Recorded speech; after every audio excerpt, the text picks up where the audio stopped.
I agree with everything Bruce said except for the very end. I don't think I'll pick them to make the playoffs. It's what I've said, and I know it can be a long off season, and it's can be a long off season topic-wise on certain things when my opinion is unmoved. But why would I think this year's Bengals will be different than last year's Bengals? No one has explained it to me other than Lou Anarumo was actively working against them, which he wasn't.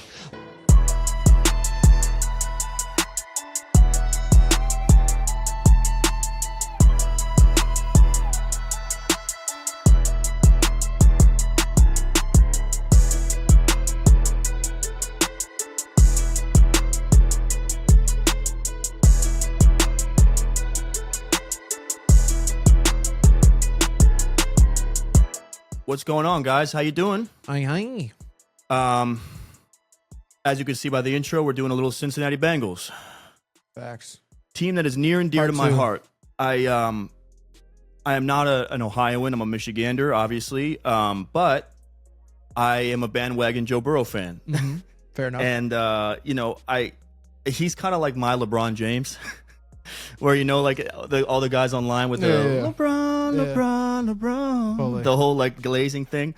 I have that a little bit with Burrow where, again, I'm a grown man, so I'm not buying an action figure of Burrow, but I will say he's probably my favorite quarterback in the league. He's just a guy that I kind of fell in love with his game during the LSU years and followed him to the league, and I've really supported the Bengals, rooted for them. Like LeBron, though, it does feel like Ohio is doing bad things to this man now.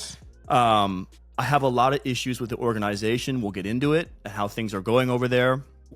However, what I love about you is your ability to bring reason into my life. Sure.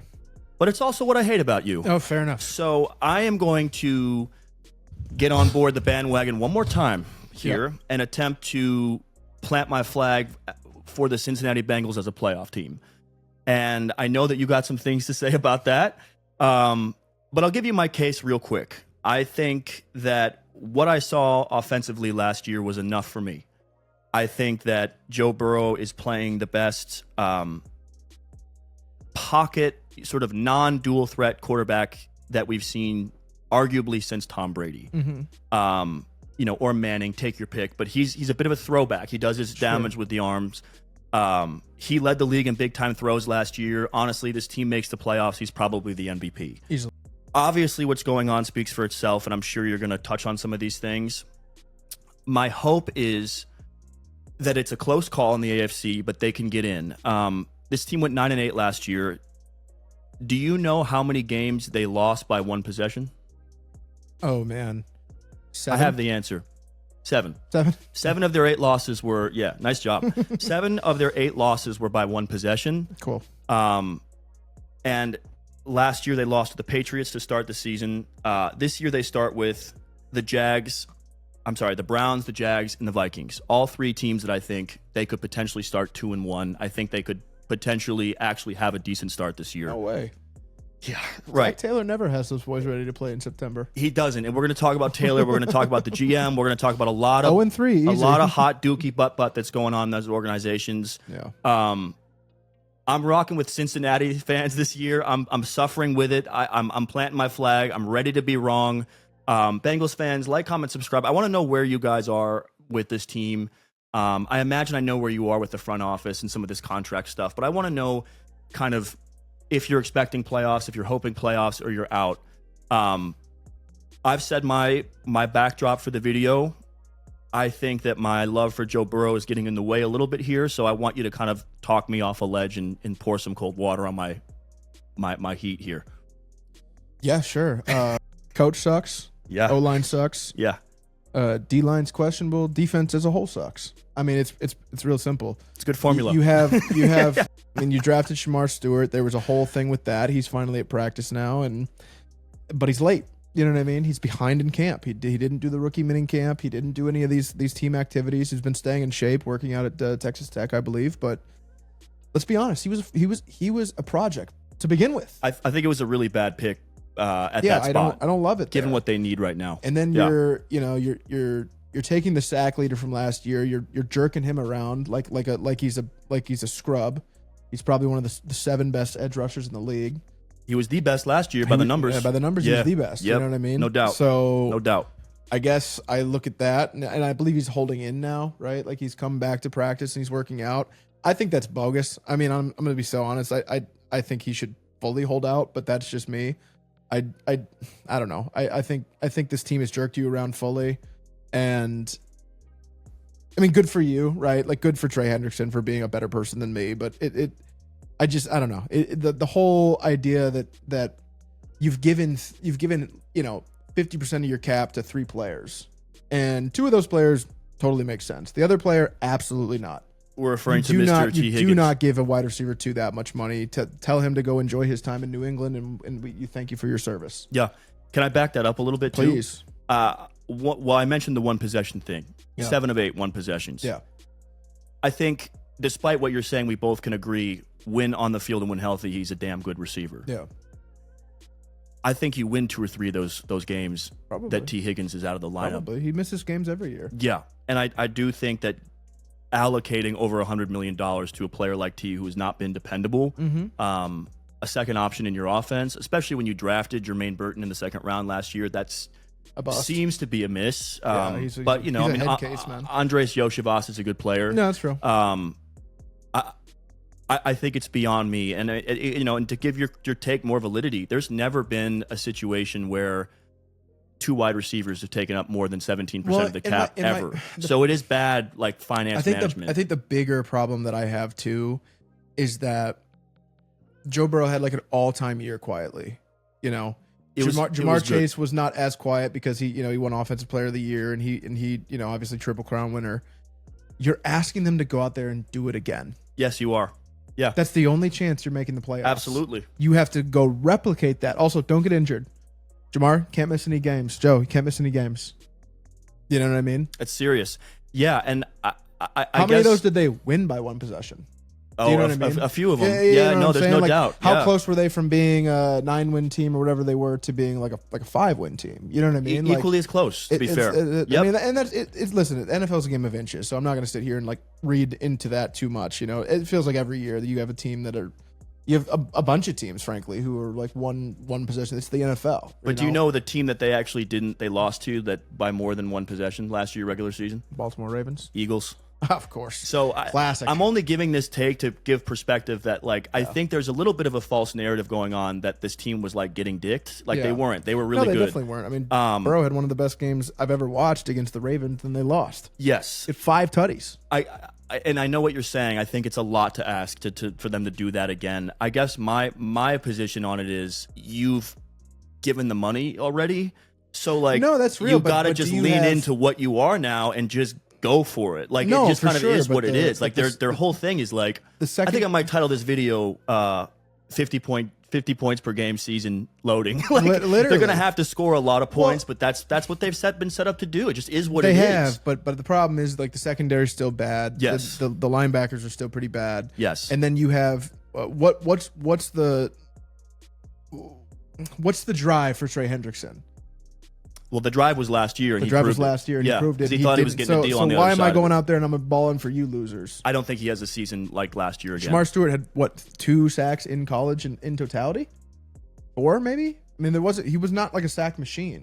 He had hardly any at all. So I can't expect sacks. No, he's a traits player. I mean, most scouts had him in he's Trayvon Walker. A late 2nd round pick was kind of his thing. And I thought this was a good defensive line front 7 draft class where there was guys sitting there at that spot where they could have taken for some kind of more immediate production, 100%. Which they desperately need.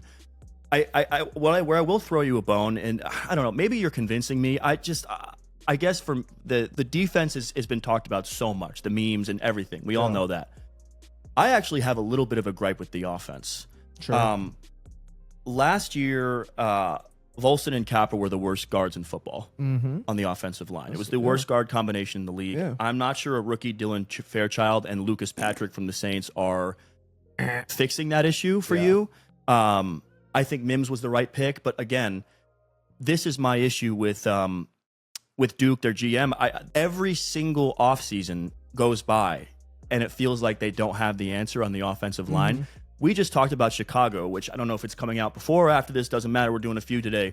to give Ryan Poles credit, he spent money on the O-line this offseason. Totally. He brought in guys. He brought in Tooney, who's been the best pass-blocking guard. Yep. I do think that if you are going to lean into this offense the way they have, and by the way, I think those are good players. Jamar, Joe, T, they're great guys. Yes, they are. But you have to then lean into the offense in the way Detroit has, in the way Philadelphia has, in the way Minnesota did this offseason, taking those guys from the Colts and kind of trying to build up that O-line.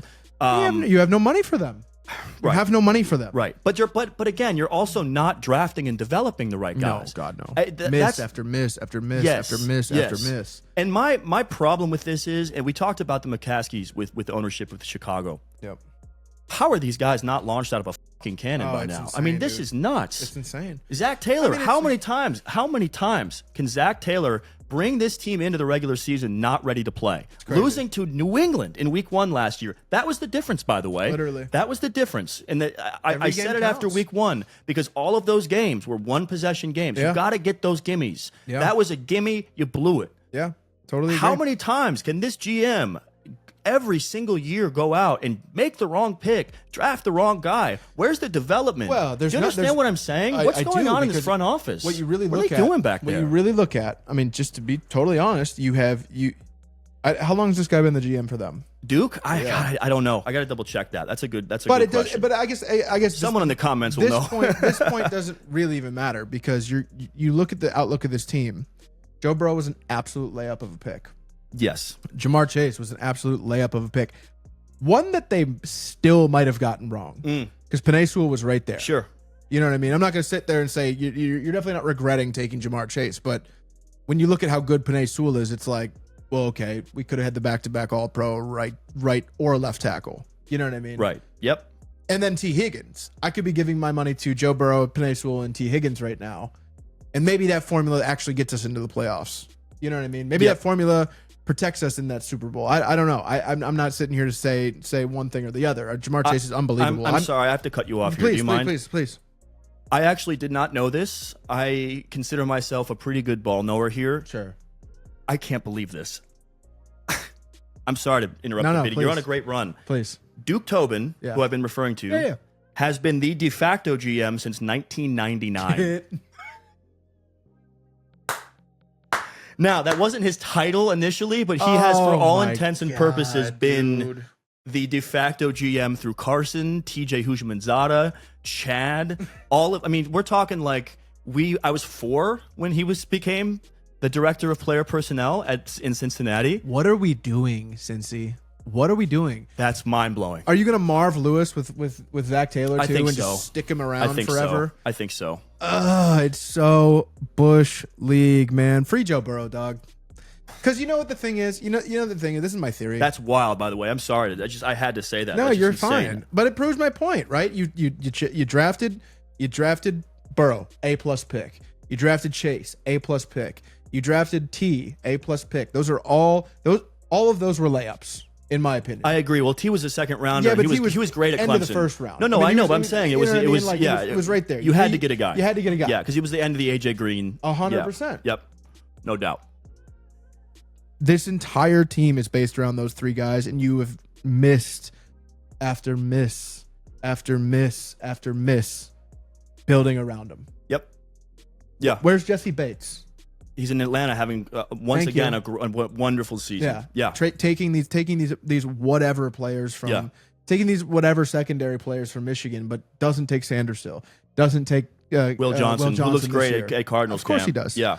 I just feel like you had the magic carpet run in 2021. It all clicked for a year. So good that year. It was amazing. Yeah. It was super fun. Yeah. I was beating like, the Chiefs. I couldn't have been more Bengals bandwagon that year. Yeah.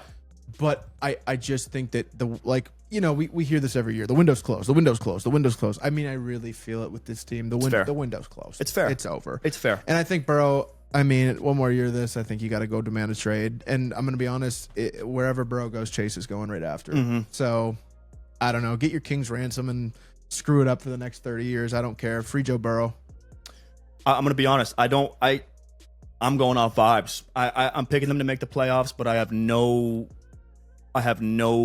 disagreements with your sentiments. I'm deeply disappointed with the front office, but hey, Bengals fans, Let us know. Are we off? Are you big Duke Tobin guys? Are you big Zach Taylor guys? Are you okay with the O-line kind of being bottom, what would you say, bottom 3 to 10 every year? Are you okay with the defense? Do you feel like they've done enough? What about Trey Hendrickson in that offseason? Are you following it? All that stuff. Yeah, talk to us, man. I need some more insight because what I'm saying is just not. It's not feeling good from here. I'm curious. I really am where people are on this because again, I'm not a diehard Bengals. I'm following Joe Burrow. So, but hey, I'm pulling for you and thank you. Yep. Thank you, Peace. man. Good to do this in Thank you. person. Till next time. Peace. All right.